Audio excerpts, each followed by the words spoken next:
একটু একটু করে আবর্জনা ফেলে চলছে নয়নজুলি ভরাট, যাতে বিক্রি করে দেওয়া হয়। ধূপগুড়ি পুরসভার বিরুদ্ধে এই অভিযোগ। মহকুমা শাসকের বক্তব্য, তদন্ত করে দেখা হবে।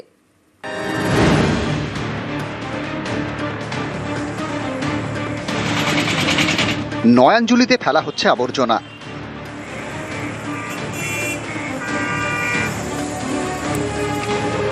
অভিযোগ, ধূপগুড়ির এই নয়নজুলি ভরাট করে বিক্রির ছক কষা হচ্ছে।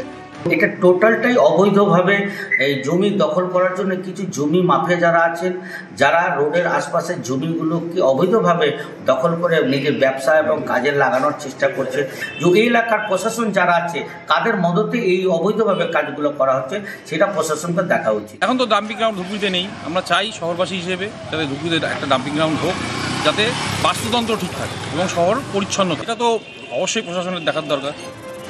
জলপাইগুড়ি ধূপগুড়ি পুরসভার 15 নম্বর ওয়ার্ড, এখানে জাতীয় সড়কের পাশে নয়নজুলি। অভিযোগ, রাতবিরেতে প্রায় এলাকায় আবর্জনা ফেলা হচ্ছে এই নয়নজুলিতে।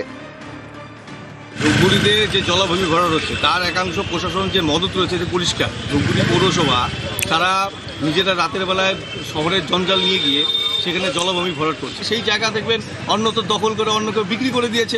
এই ধরনের কাজই তো ধূপগুড়িতে হচ্ছে। ধূপগুড়িতে পুরো বোর্ড নেই, পুরসভার দায়িত্বে মহকুমা শাসক শ্রদ্ধা সুব্বা। তার বক্তব্য, নয়নজুলিতে আবর্জনা ফেলে ভরাটের বিষয় জানা নেই, এবার জানলাম, তদন্ত করে দেখা হবে।